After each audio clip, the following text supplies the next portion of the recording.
5ই আগস্টের পরে নতুন করে কেউ যদি গুন্ডাতন্ত্র কায়েম করতে চায়, এটা জনগণ বিচার করবে।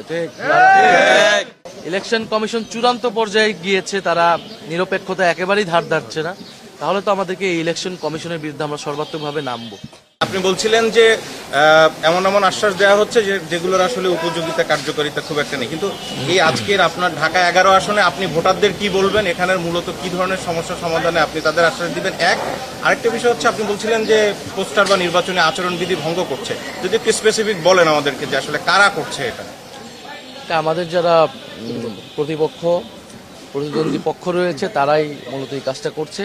এর আগেও করেছে, যখন নির্বাচনী প্রচারণার সুযোগ ছিল না, তারা শোকসভার নামে, এটার নামে, সেটার নামে আসলে প্রচারণা চালিয়েছে। এগুলো আসলে আমরা অত বলতে চাই না, এটা ইলেকশন কমিশনের দায়িত্ব। আমরা আমাদের কাজটাই আসলে করতে চাই।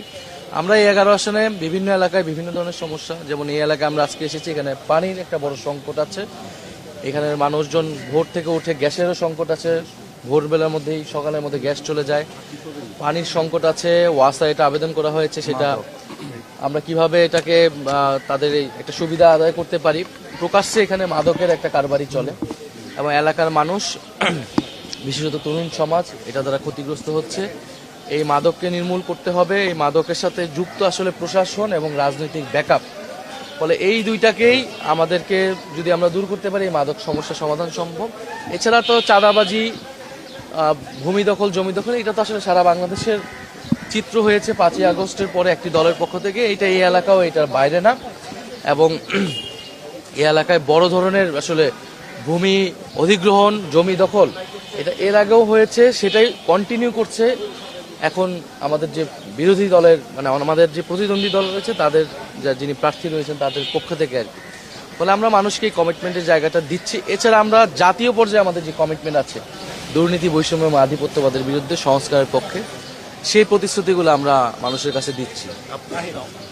খেলার মাঠ, একটা বিষয় জানতে চাই যে প্রচারণা চলছে, আসলে কি বিষয়গুলো কি আপনারা অবজার্ভ করছেন কিনা, বা এরকম কি কোনো নির্বাচনটি সুষ্ঠু হতে যাচ্ছে না, সেক্ষেত্রে আপনারা রাজপথে নামার হুঁশিয়ারি দিয়েছিলেন একবার না একাধিকবার। সেই নির্বাচনটা সুষ্ঠুভাবে অনুষ্ঠিত হোক 12ই ফেব্রুয়ারি, সেটার জন্য পরিবেশ যাতে নিশ্চিত থাকে, এবং এই 12ই ফেব্রুয়ারি যাতে সুষ্ঠুভাবে ভোট হয়, সেটার জন্য যা করণীয় ব্যবস্থা আমরা আমাদের পক্ষ থেকে করব।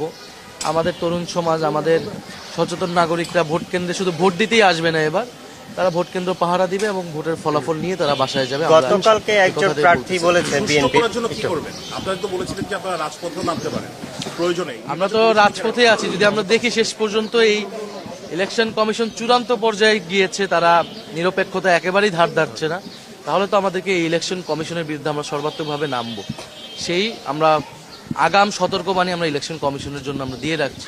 আমি একটু অ্যাড করতে চাই যে গতকাল বিএনপির একজন প্রার্থী বলেছেন যে ঢাকায় জামাতের এবং আপনাদের যে 10 দলীয় জোট, তাদের জামানত হারানোর সম্ভাবনা আছে। আরও একটা কথা বলেছেন যে ওনারা যদি ডাক দেয় রাজপথে আসে, তাহলে আপনারা 1 সেকেন্ডও রাজপথে থাকতে পারবেন না। এই বিষয়ে আপনার মন্তব্য? এখন 5ই আগস্টের পরে নতুন করে কেউ যদি গুন্ডাতন্ত্র কায়েম করতে চায়, এটা জনগণ বিচার করবে। তারা অলরেডি এটা করেছে, মানুষকে ভয় দেখাচ্ছে।